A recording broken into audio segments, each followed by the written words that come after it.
Okay, so next nating loop naman, for loop. So ito yung syntax ng for loop. So statement 1, 2, and 3. Tapos yun dito, i-execute nyo yung code. So gawin natin for. So ano yung uning statement 1? I-declare natin yung variable is equal to 0.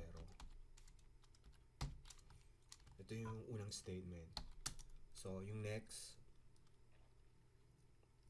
naman, yung ano natin, condition. So, ilang loop siya.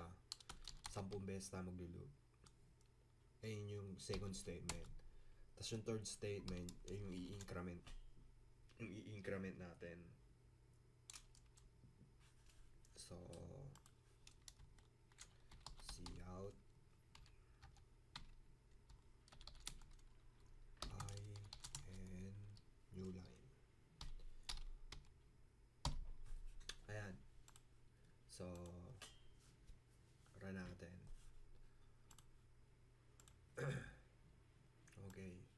10 beses tayo nag-loop. So, yung unang statement, ibig sabihin yung unang statement,